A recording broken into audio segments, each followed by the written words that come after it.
What's up, everybody? Welcome to the 31 Vision Podcast. If this is your first time tuning in, I appreciate you. So we have a few segments inside the podcast. So today will be a standard interview.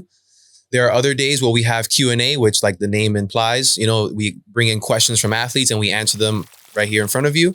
And then we also have 31 Cents where we dive in on a specific topic. If this is your first time, definitely check out our episode for 31 Cents where we talk about should transgender women play in women's sports. It's a really good one. But without further ado, man, why don't you introduce yourself? Hi. Good morning, everyone. Hi. Coach Sammy, whatever you want to call me. It's known a lot of you guys for a long time. So it's the word coach a lot of times just goes out the window and just, I like to be like just cool guys, So currently coaching the freshman team at Columbus, coach at KVG as well, Kendall Boys and Girls Club. And it's just something I like doing, man. I enjoy this. That's definitely one way to put it, right? Yeah. So fun fact, guys, Sammy actually coached me years ago. Aging me. He's coached a lot of great athletes over the years. Don't let him downplay it. This guy has endless knowledge on football and just life in general. I come to him personally for advice or, like when I throw events and stuff and host, he's one of the first people that I text or call. He's definitely been like a crutch for me for sure. So it's been so exciting to build this up. And I'm like, I get him in here in person. I'm like, yeah, That's awesome. So let's get it going, man. So Good to be here. So when did you start playing sports? Like how did this all get going? Well, my first love was soccer. Okay. As most, Spanish kids are, Yeah. I'm from Nicaragua. So yeah, I started playing when I was 4 years old and I was actually really, really good. And then when we moved here, I was 7, almost 8 and discovered football. And fell in love with it to the point where I kind of left soccer. How'd your parents feel about that? You're like, what are you doing? Well, my parents were very old school. Remember, there's 6 of us. Okay. And my dad was the only one that worked. So, he didn't really necessarily care about sports. Hobby. So the guy that was there was, my brothers and sisters, and they were the ones that, gotcha. But they, fortunately enough, they like football too. So it worked out, Okay. So, okay. and played it throughout high school. I was unable to play in college. So, but loved the sport, but once high school was done, it was done, Yeah. And, I want to say percentage of kids after school, some of them head the right way, some of them don't. Unfortunately, I took a wrong path. And for a couple of years, I was off. And fortunately enough, Jason's dad, Jason Hill, his dad, Bob Hill, which the field is named after him. I was about to ask that. Yeah. The field is named after him, Bob Hill. He was the one that not asked me, but forced me into you're coaching. doing this. Yeah, no, seriously. He put me in a golf cart and he drove me to Ron. Remember Ron, the head coach of the 140s? He drove me to Ron and he said, "This is your new offensive coordinator." And You're like, there's only 2 people in this car. You're like, what do you mean? I was like, so whatever. So that was 92. Wow. Okay. I haven't stopped since. Wow, man. And you knew that day that you loved it, or it took a little bit, or no, it took actually pretty much most of that season. Okay. But as I want to say, as off as I was, I still had that in me of whether you start it, you finish it, which is amazing. So, yeah. I started it, so I was like, at the end of the season, I was like, whoa, this was pretty cool, man. Like that was a season already. Like just what? The competition, just the the adrenaline of it, just everything. I was like, all right. Something I can definitely say when it comes to, I can speak for myself as a coach, and you were kind of touching on it a little bit there. Like when you're around adults all day, it hits a certain way. But when you are around kids, it's honestly made me a better man. Like 31 Vision has held me accountable to a certain way that honestly, I wouldn't hold myself accountable. But knowing that I'm around these kids and some of these kids look up to us and they come to us for certain things is like, it brings out the best in us, it makes us better men. And I think you kind of maybe got a little feeling of that. Absolutely. That you fall in love with it, man. You fall in love with the competition when you just being an influence to a younger mind, to whatever. And then just seeing them develop, Yeah. You know, and a lot of guys like yourself, one of these days we're going to flip the script and we'll put you on this side. Yeah. So you can tell your story, because all the things that you went through, your adversities and all the stuff that you went through, your coaches, can be a help to a lot of the kids that may be going through the same situations. For sure. You know, so yeah, we need to put you on this side one of these days. You're not the first person to tell me that. Yeah, absolutely. Absolutely. But all right. So where'd you go in high school? I went to Coral Park. Okay. CP. Park. You know, back then wasn't many schools. It was Coral Park, Southwest, Sunset. I went to South Miami, so like Coral Park was one of the teams we played for sure. So all those other schools, and like Braddock and Ferguson, and none of that came into effect until later. You know, until after I graduated. I know.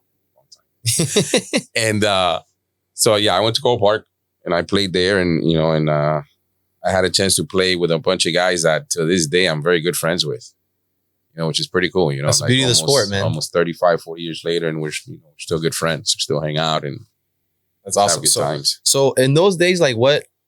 So for example, like my time of football, Huddle came in college for me. So I didn't use Huddle to get recruited. You know what I'm saying? So what were some of the differences of trying to get recruited in your time versus? Unless you were like a 5-star, you weren't getting no attention. That's what I figured, yeah. Because there was no way of showing anything. Yeah. You know, and the ones that could were, you know, probably some of the people that were better off. Yeah. Because they had whatever. But there was no social media back then. There were no phones. There were no cameras. There was nothing like that. So you had to be exceptionally good to you know, to be able to get some attention. Yeah. You know, and unfortunately, in my junior year, I got hurt. So I wasn't able to play my senior season. Oh, that's tough. That was pretty much it for me. Yeah. You know, and but it was fun, man. But the love of the sport never left. Never, man. I was still there, and to this day, I'm still. So with all your experience with youth football, this is a very, very common debate, right? I want to pick your brain about this. AYFL, Extreme Football, and Pop Warner.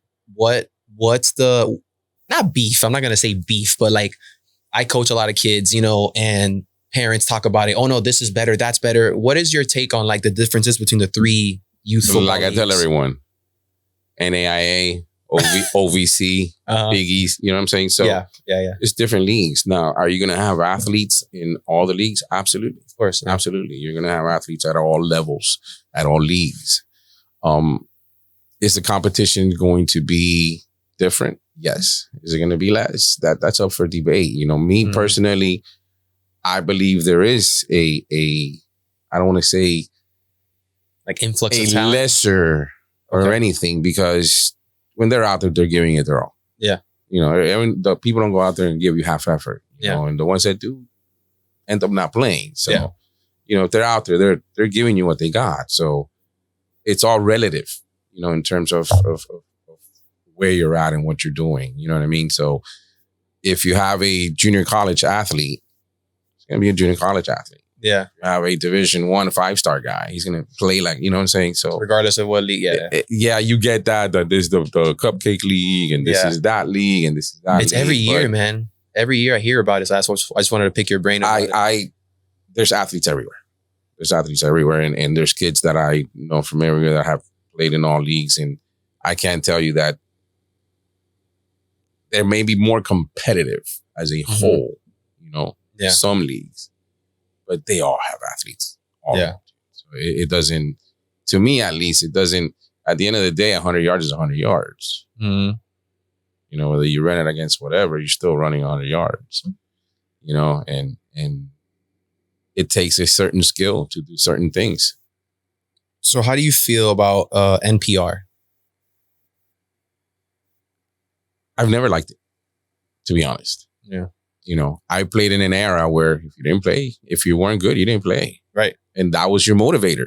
And by the way, guys, sorry, for those of you that don't know, NPR is like someone on the opposite sideline. So someone from my team, if our teams are playing against each other, I would be on Sammy's sideline counting his players' reps and making sure that the players that aren't as good are getting X amount of plays in the game. And that's what NPR is. Because the NPR abbreviation is mandatory play rule. So, you get when you have a certain amount of kids in a team, they have to get a certain amount of plays. Yeah. So, but it got to a point where they just uniformed it and it was just 6 all the way across. Gotcha. But I personally don't like it. Me neither. Because it kind of, it takes away some of the effort from some kids. I feel like it sends the wrong message. It absolutely does. And real life's not like that. I'm not giving you something just because you showed up. Right. You know what I mean? Yeah. Okay, you showed up. That is 50% of the battle, showing up. That is the toughest part, showing up to practice every day. Honestly. Yeah. And that is the toughest part. Because once you're there, you're going to compete. Once you're there, you're going to do the work. Yeah. So that's the easy part. The tough part is getting there. Yeah. But showing up alone, again, it's not just going to make you play or give you the entitlement to play in a game. So I don't like it. I've never liked it. I still don't like it. That's why I like it. That's why I like AYFL. Okay. So AYFL doesn't have. Okay. Because that's a perfect segue. So, because I'm not as well versed as you in the differences between one and the other. So my next question was actually going to be, like, what do you think about the weights in each? Like, do you feel like there should be a weight limit? Should there be heavy? Should it just be like open? Like, as long as you're this age, you can play this age group? I think it should be controlled up to a certain age. Okay. Because what happens, Lou, is that, okay, so now you have an 8-year-old kid, let's say, or a 9-year-old kid. You have a 9-year-old kid that's, and you've seen him, monster, 180, 170 at 9 years old. Yeah. Wow. And you have a 9-year-old that's supposed to be 9-year-old at, 75, 80 pounds, 85, maybe 90. Right. So now you have these two kids at the same age. However, that bigger kid, because he is 9 years old, still doesn't have the strength to manage that body. So what do? They run all awkward. They run all crazy. They have no balance. They have nothing. Yeah. All it takes is for that 180-pound kid to fall on a 90-pound, sideways on a knee or whatever the case. That kid is done. True. So I think up to a certain point, you need to kind of gauge that. Besides, what's your son doing on 180 pounds at 9 years old? You understand what I'm saying? Right. No, for sure. Fix that. One of our best posts was about this topic about weighing if kids should be weighing in, or if there should be a weight limit, or like what Extreme does with the heavies only on the line. Correct. Like, so people have always chimed in on it. Like, some people feel like just play up. But the thing about playing up is you might be the same size as another kid, but those kids have X amount of years over. Exactly. They have X amount of years of experience, and you can't compare an actual 13-year-old kid versus like maybe a big 11-year-old kid. Like, that's, it might, 2 years might not sound like a lot, but at that age it is. You know what I mean? At that age it is.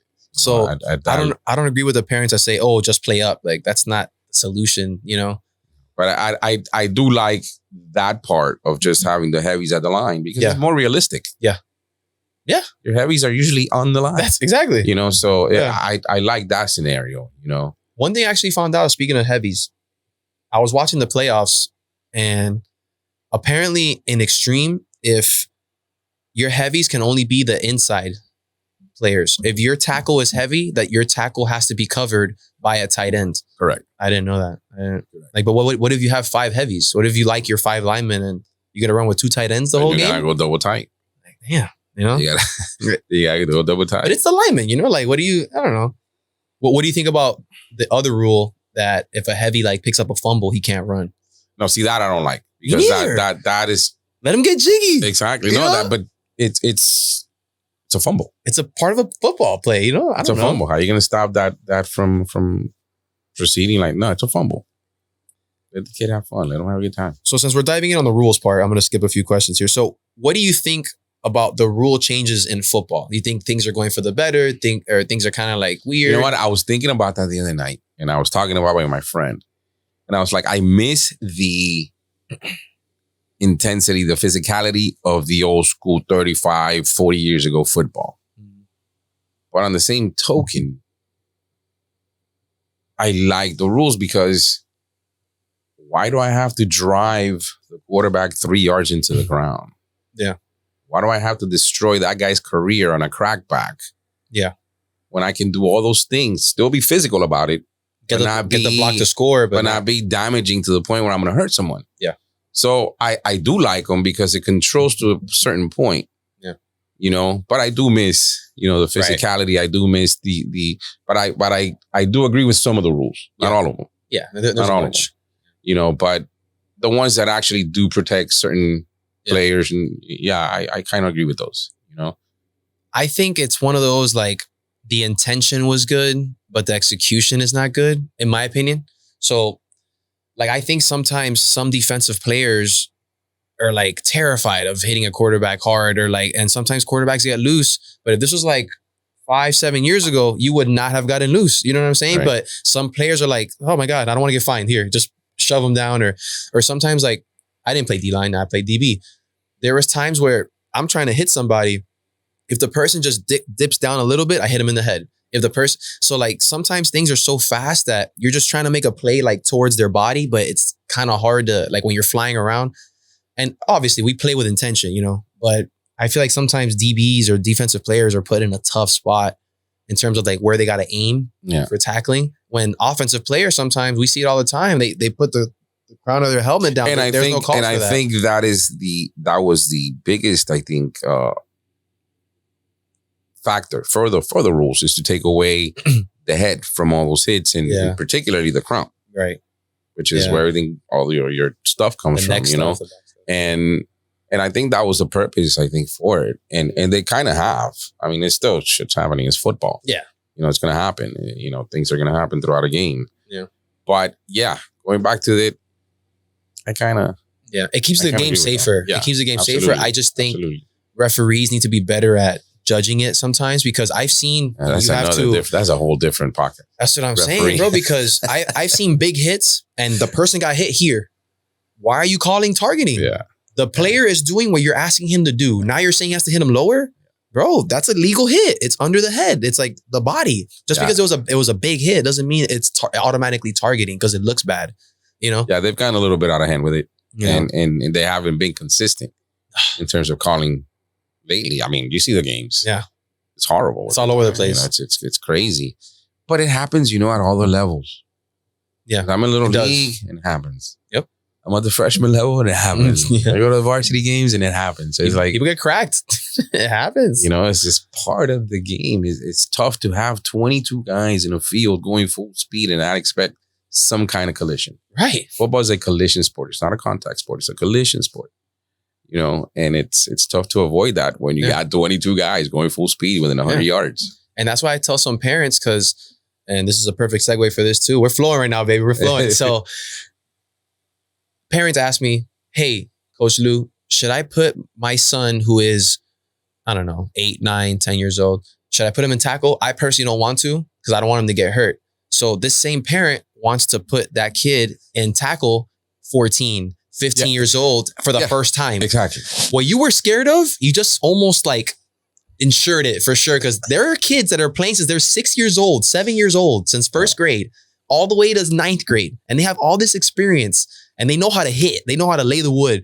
And what you were scared of, you just for sure. You know what I mean? Yeah, there's going to be very few Michael Orders that pick up football in high school. Right. And become, great like that.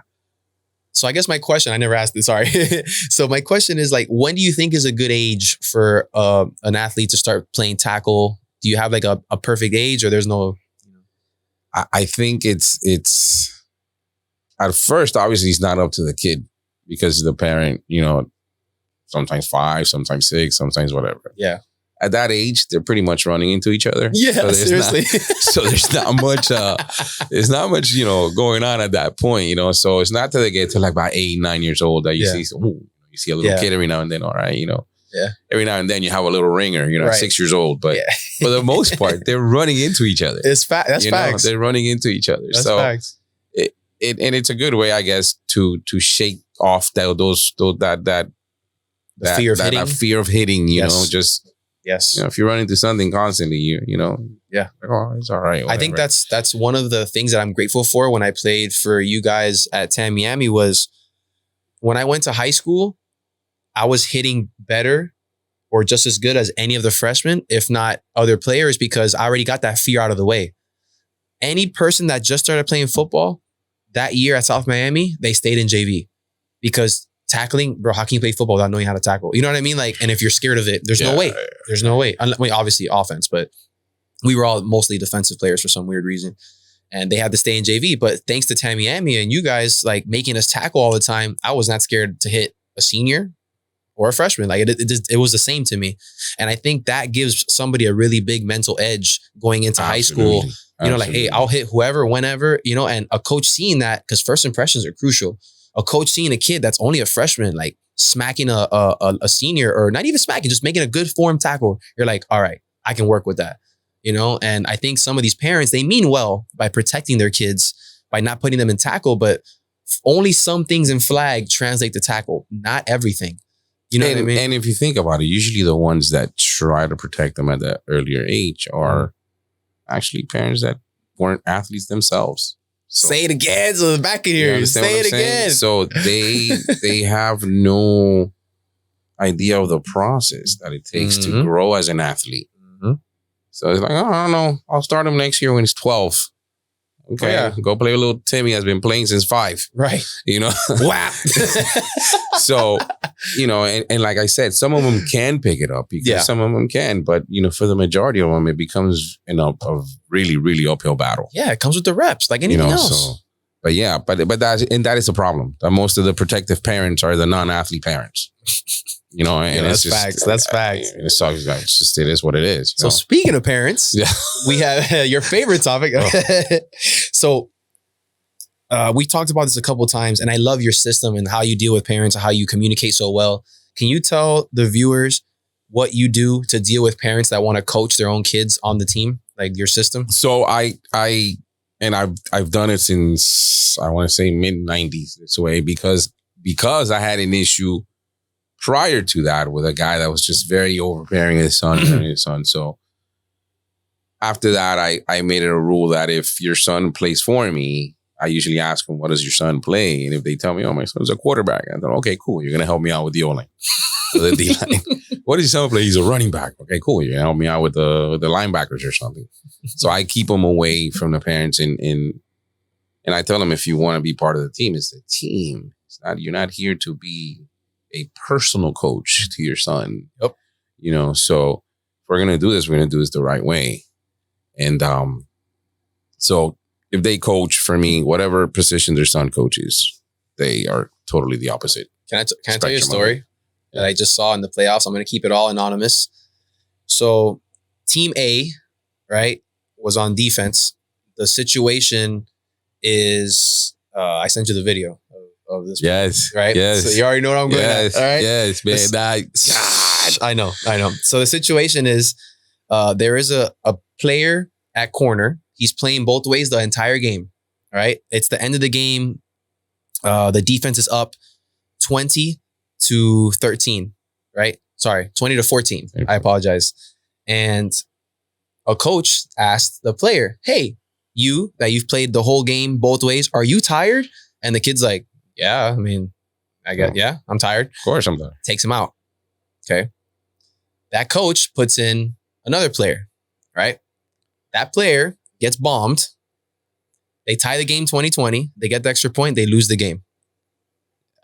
The coach, ironically, ends up being the kid that comes in, the father, you know, and they lose the game. I'm not going to say what playoff game, what park, what nothing, but that is the shit that I am talking about. Yeah. One of our best posts was about daddy ball. And you see countless number of dads, oh, we never do that. I coach my son. I never do that. Blah, blah, blah, blah, blah. That is the shit that I'm talking about. Right. You know, like this wouldn't exist if it didn't happen. Like these arguments wouldn't, you know what I mean? And as soon as it happened, I was like, that's why people get defensive, because things like that happen. So but that was premeditated. Yeah. That was the question of, hey, are you tired? That's what I'm saying, bro. That's what I'm saying. Are you tired? Are you tired? Go out. Yeah, go out. Oh, man. You know, but that's just one story. But yeah, man, like I think the system that you have with making them coach another group, another position group really shows like, what are your intentions? Do you just want to be a personal coach and you don't want to be off to the field because you can't talk to your son? Or do you just really want to help the team? And I think you kind of weed that out with your system. And it works. Believe it or not, it's worked. I believe it. To the point where the parents actually realize, okay, cool. These guys mean well, and we don't do it to be mean. I don't do it to be whatever. I just do it because I need your attention on the team, not necessarily on one person, and again, it's worked out for me. And then up to this day, we do the same. We do the same with Eric. We do it the same way. What do you think needs to improve in youth football, if anything? I'm not sure about.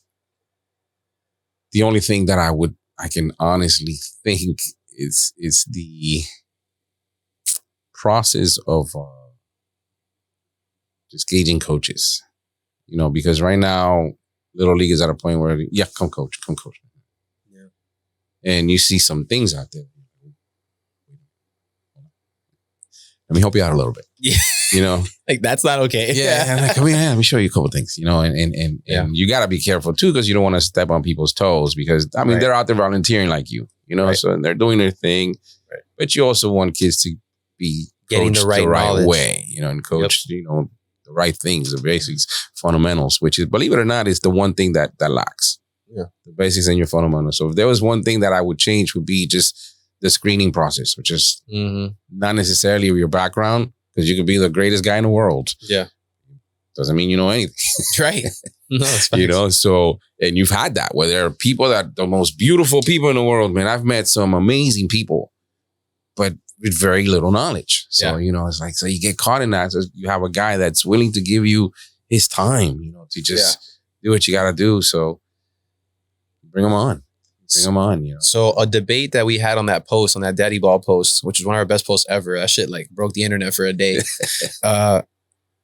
Some parents were saying, listen, if I'm giving my time, I deserve to have a say-so. If I'm giving my time and money, I have a say-so in who I coach and how I coach and da-da-da-da. Like, how do you feel about that? Negative. Ghost Rider. we as a coach, as an offensive coordinator, so whatever it is, we have a plan to follow. So you're going to do this day. You're going to do this day. You're going to do this day. And that's what you're going to do. Yeah. And if that's not what you're going to do, then you're not going to do it here. Yeah. We're cool, we're good, but we can't coach together, because you got to follow these things, because every day we're going to work on something different. And if you're just going to do your thing, it's just not going to flow correctly. So there's got to be a plan always. It's got to be a practice plan all the time. I'm big on that. So I always like to do my indie work, and I do my group work, and then I do my teamwork. So it's 3 different stages of it. You know, and your indie's always first, because you got to have your basics and your fundamentals, your first steps, all that stuff. So you got to have indie. Then you do a little team, and you bring everyone together in unit. But there's those guys are usually guys that, again, weren't necessarily athletes, right? And so they think that because you're there, again, just like I told you, just showing up doesn't mean you're going to play. Yeah. So because you're helping doesn't mean you're going to do your own thing. There's a plan to follow. I got another story. Also in the playoffs, different team. The dad is doing the NPR on the other side of the field, right? I don't know what NPR that is. The team that I am watching is up by 2 touchdowns in a playoff game, right? But it's still early on. It's not even halftime yet. The dad huffs and puffs over across the field and starts screaming at one of the coaches, "Hey, when is my son going to play?" In front of everybody. And not his indoor voice, like loud. Wow. This is a tall dude, like a big dude, just screaming at the coach. And I'm like, bro, what's the deal? His son plays backup quarterback. He wants his son to come in. And you know what his argument was? Oh no, people came to watch him play. Bro, like, don't invite them. Like, what do you mean? Like, tell him he's a backup quarterback. That's what I'm saying. That he may or may not get in. That is that parents can't sometimes. Well, you know what's funny? That's and you hit on something big, because I've had so many people come to me and then leave me right away. Yeah. And they'll come to me and they go, "Coach, I'm going to bring my son. He's a quarterback, he's a running back, he's a linebacker, whatever it is, Mm-hmm. And my repellent is, I tell them all the same thing. I go, "Listen, your son is going to have every opportunity in the world for that starting job. Opportunity in all caps. That alone, like runs. It's like people are afraid of a little competition. Like they want the guaranteed Yeah, it's job. like they want to say, "Yeah, man, your son is the guy. Come on." Without seeing him play. No, he's gonna have every opportunity in the world to compete for that position. Yeah. Bye. You're like, all right, bye. I've lost so many players because I've said that. That's unreal. So many players because I've said that, and really good players, not guys that were like bad or like no, like really good players that for some reason they didn't want to compete. So weird, bro. Yeah, it's crazy. Sometimes crazy. Parents can't see past like what they want for the kid, and bro, put them in track, put them in wrestling, golf, whatever, bro, because they completely dismiss the fact that it's a team sport. Sometimes, not everybody, you know, but just some parents need to understand it's a team sport, bro. Like it's about winning, you know, and if you've got people to come watch your son play, let them know, hey, he's a small role. He might not play, you know, come if you want to, but don't be like, yo, my son is amazing. Yeah. you know, and then he's not playing, you know, that guy's the best backup quarterback in the world. Some parents need to see like, yo, it's more about your ego than your son or daughter's performance in the sport, you know, and they have to kind of check themselves, but you know, it is what it is. Something that comes with the territory. It's living vicariously. Yeah. Or trying to at least. All right. So now I'm going to transition over to high school football a little bit. So you're coaching at Columbus, a fucking sick ass program. Dude, I'll be honest with you, man. I've done Little League, right? So I start, this is year 6 at Columbus. Mm-hmm. Every year it's like I get more and more impressed. You know, there's a lot of knowledge there. There's a lot of football knowledge in that building. And I've learned a lot, dude, the last 6 years. And for you to say that, because you already know a lot. You know, I've learned a lot, bro, the last 6 years in terms of, you know, just X's and O's. Yeah. You know, and I love that. You know, and I love to study X's and O's. And we've gone in about Columbus and why they're great, but since we haven't talked about it, you know, on camera. So what are some of the ways that Columbus is different from other high schools? I think just the process alone. The dedication that they put, you know, I don't know a lot of people that practice at 5:50 in the morning. You know, I don't know a lot of people that just will go into a parking lot and practice when it's raining. You know what I mean? Yeah. So just, there's a drive to always be good.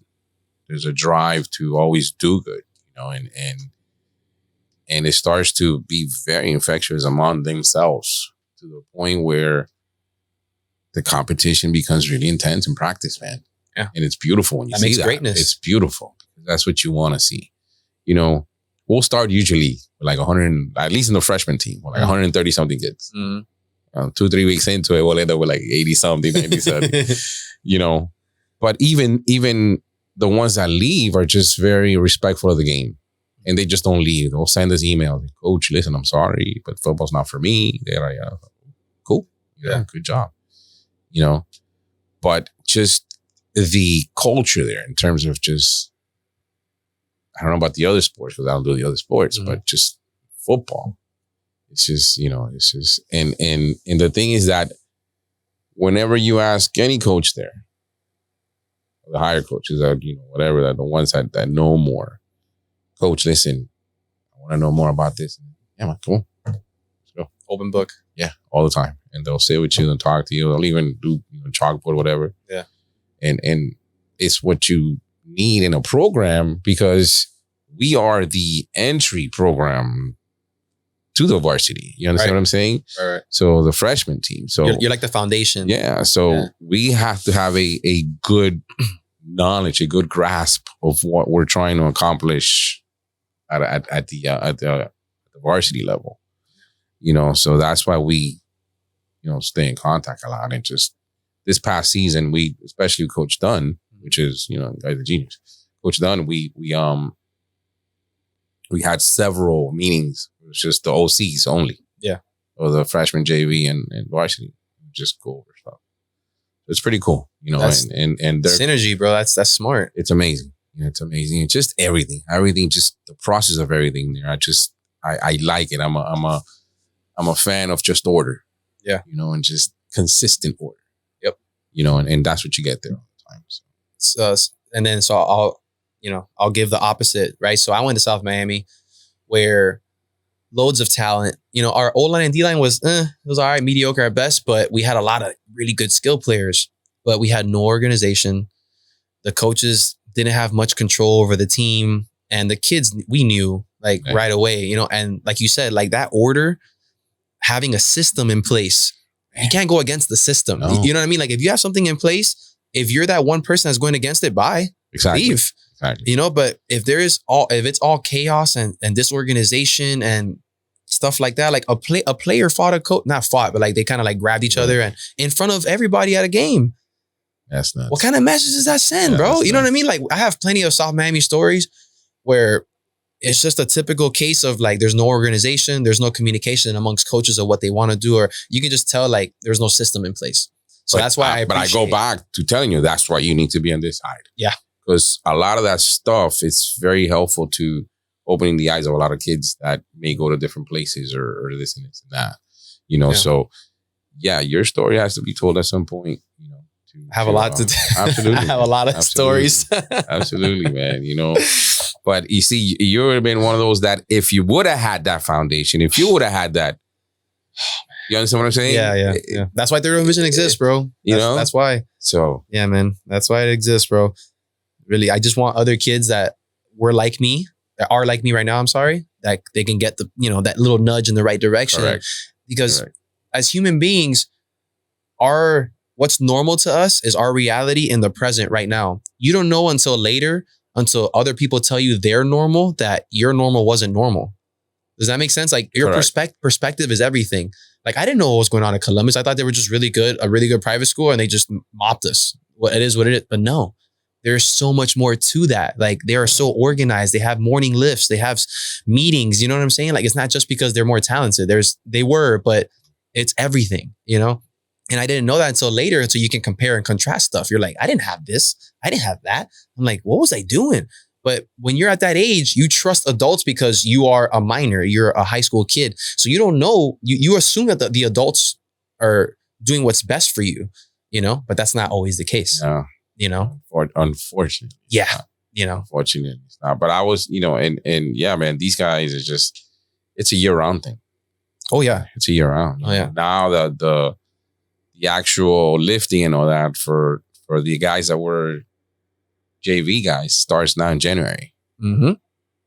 So, there's no time to waste, and there really isn't in this sport. Growth is huge. So since we're on high school football, how do you feel about that change? I don't even know what to call it. Like, so when I played. Oh, the classification. Classification. There we go. That. How do you feel about that? I think at some point, there got to be so many schools that they had to do something. Yeah. Because there were other schools, I guess, that I guess I don't want to say lesser schools. Yeah. But if we go back to where you throw everybody in one pool, mm-hmm. You're obviously going to have very, very, very good teams miss on opportunities. So, can you briefly describe, because I don't even know how to describe it personally. Can you briefly describe the people watching, like what, I know what you mean, but so what changed like from 2 years ago or 3 years ago to last year? So now you had a certain area, a certain region that had these many schools. Mm-hmm. And all these guys competed for the state title or whatever. So now what happened is, okay, well, we got this section, but we're going to cut it into maybe 4. So now you have within that area, instead of having that one, you got 2 or 3 champs. Yeah. Yeah. And that's basically what they did. Just, there's a 4 Metro, there's a 4, which is a 4M, or 4S, which is those 4 suburb. So they classify them as that. Yeah. Because before it was just 4A. It was 4A, Everyone 4A, together. 5A, 6A, whatever it may, whatever it was, Yeah. Now it's 4M, 4S, for whatever, and they have that. They have, multiple champions for that one instead of just having that one. Yeah. Yeah, because when I played, it was just 6A was the biggest. And then when I was in college, it went to like 8 or 8A. It went up, right? Like, to 8. And then now recently that changed. So I don't even recognize high school football. I kind of like it, to be honest, because it gives other kids opportunity. Okay. To shine. It gives other kids to, and again, it levels it out. Like back in the day, not everybody's a 5-star. Yeah. You know, but they do deserve an opportunity too. You know, I'm supposed to get an education past the high school to get an offer for whatever it may be. So yeah, I kind of like it.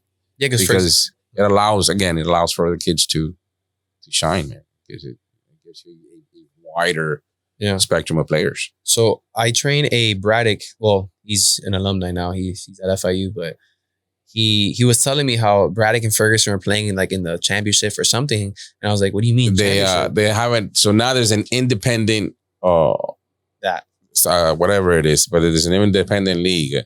So it's like Braddock, Ferguson, Gold Park, Sunset, Southwest, Hialeah, Miami Lakes, Hialeah Gardens, all those guys, you know.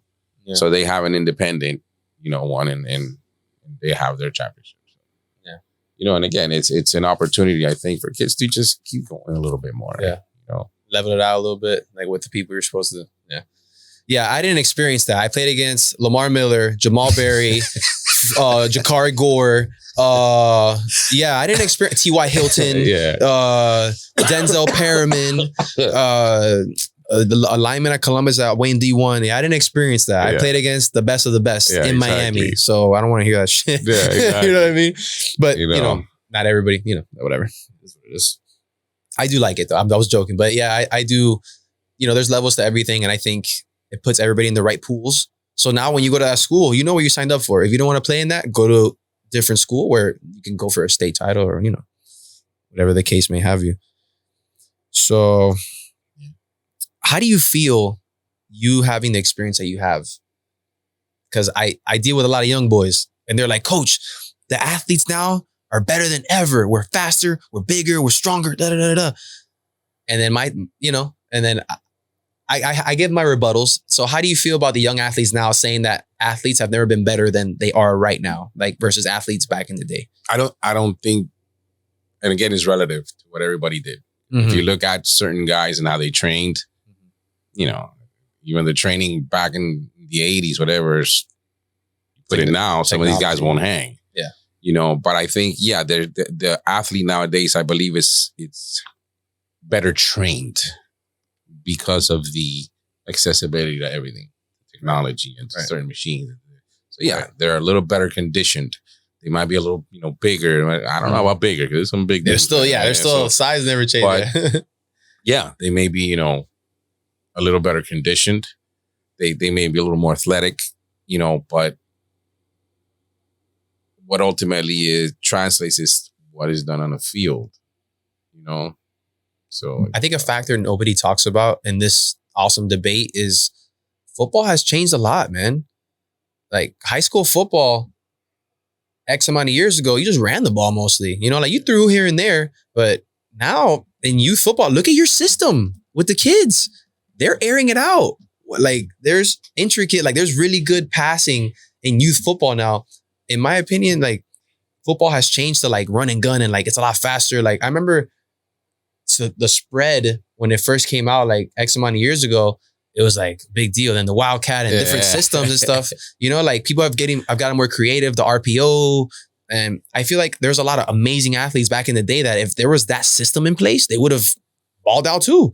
It was just that time was just that time. They were that was the system at the time. And again, it's all relative, you know, to everything. And it's hard now actually to go to little league parks and actually go throughout the day without seeing teams running spread. Yeah. And, you know, around running 4 wide or even empty sets, you know, like, okay. Bro, I was like, what? You know, so, and mind you, they, you know, a lot of them just do maybe 1 or 2 things out of it. Mm-hmm. That's it. But still, you know, they still show you the set. They still show you, you know, whatever. Yeah. So a lot of them, people are getting a little more, I guess, influenced by what they see on TV. Correct. So, you know, because even the college game, I mean, the fullback pretty much nowadays is like the center. Yeah. It's non-existent. Yeah.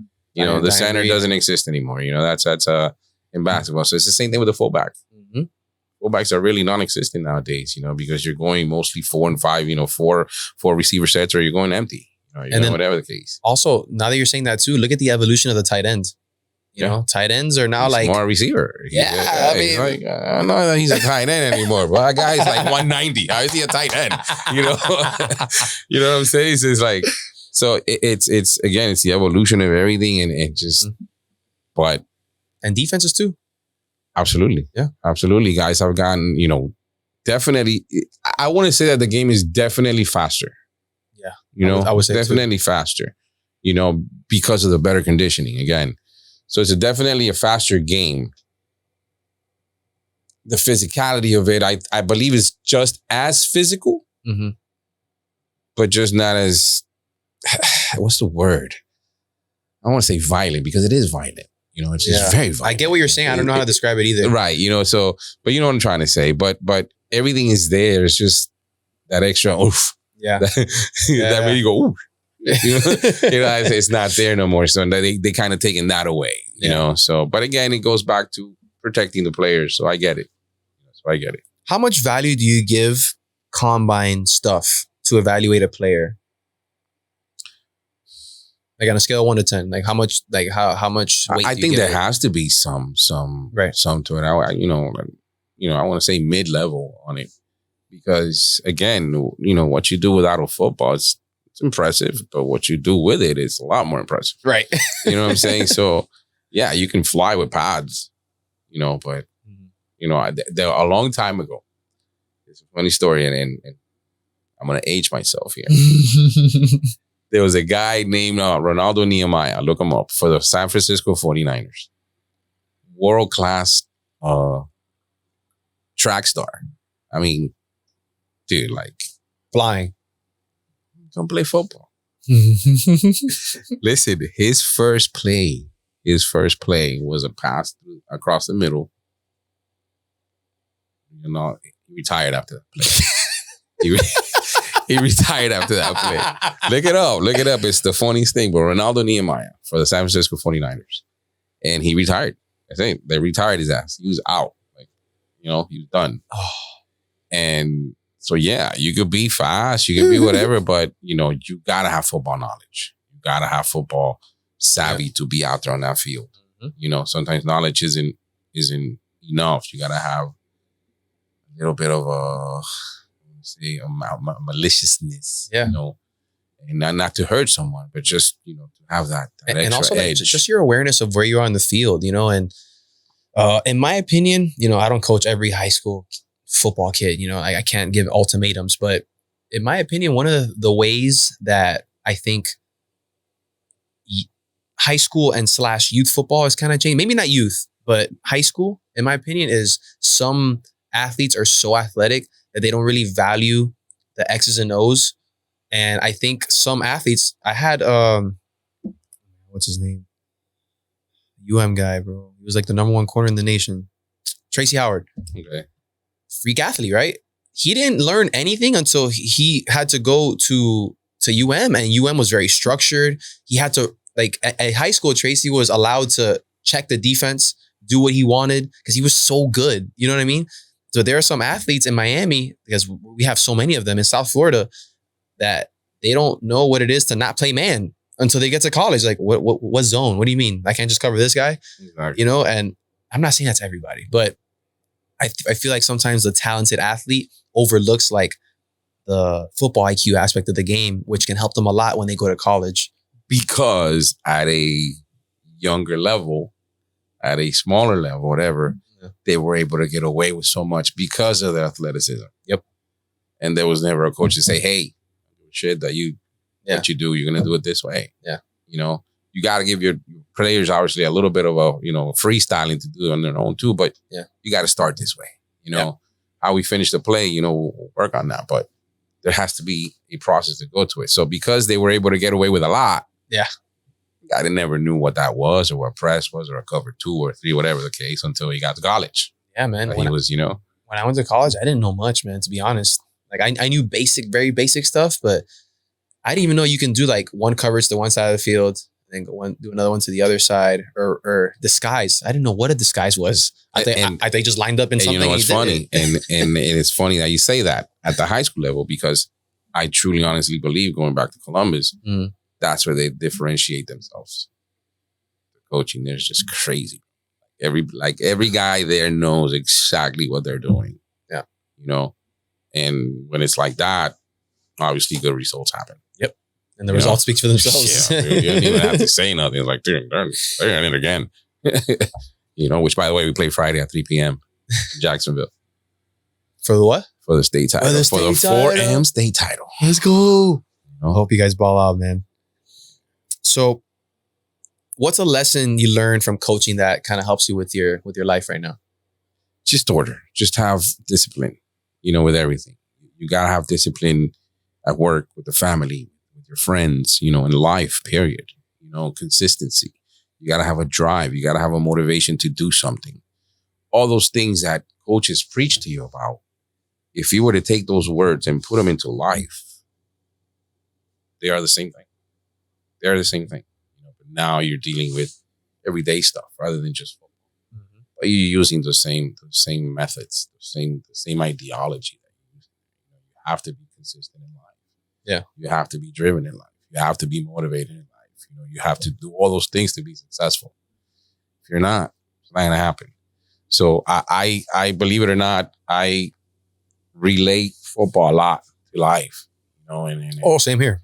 A lot, a lot. And you have to. I mean, at least I do, because it's a big part of my life. Yeah. I do. So now I've gotten to a point where I've had kids coach. I want to work extra, or whatever. So like, let's go. So I work with a few kids in the off season and whatnot, and seeing their growth, man, it's the biggest reward ever. The biggest reward ever, man. I had a kid that I worked with him throughout the summer. So he wanted to play running back.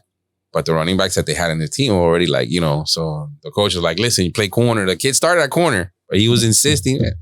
And the last game of the season, the coach said, all right, man, we'll put you at running back. Yeah, we have been working that. Yeah. But the kid touches the ball the first time, he gets like 20 yards. Okay. They give him the ball again, he gets like 12. So he had like 4 carries all over like 15 yards. Yeah. Let's go. So to see that, man, it's just like, it's cool. It's cool because it's a kid that you work with all summer, and it's a kid that whatever. And you wanted to so much, you were pulling for him, but he never got an opportunity. Yeah. And when he finally did, which is another great lesson, because he didn't get the opportunity to the last game of the season. Yeah. So keep grinding. Yep. Keep grinding. Because when it comes, you got to take advantage of it. And that's what he did. And I was just beyond happy for him. Super cool. I love stories like that. Super cool, man. So if you can travel in time, talk to the younger Sammy, all right? What would be one piece of advice you would share? That's a tough one, man. Everybody sighs after this question. Everyone's like, that's a real hard one, because as a person, you try to always do the right things. Yeah. You try to always, it doesn't happen because we're human, but you always try to do the right things. You always try to do right by people. And I've always seriously, honestly tried that, to do right by people, to help people out, I guess if I did have to say something to my younger self, was I should have taken my studies a little more serious. Yeah, same. When I was younger. Yeah. And that's the one thing I think I would definitely tell myself. And honestly, I think I tell all the kids now, take your study seriously, because this is what's going to carry you. Yep. 8 gazillion football players in this country, 1% goes to college. 1%. I think it's even less than that. 1% goes to college. Yep.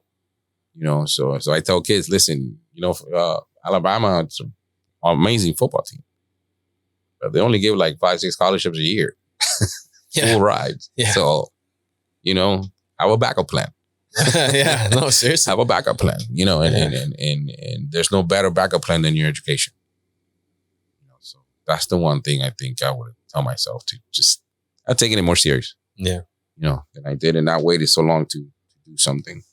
And to piggyback off that, guys, you might not be able to go to the football school you wanted to go to and get a football scholarship. But like Sammy was saying, like if your grades are great and you test well on the ACT and SAT and all that good stuff, you can get academic money and still play football for free at a school. You know what I mean? Like, so it still works out, you know, like it can't hurt to have great grades. Exactly.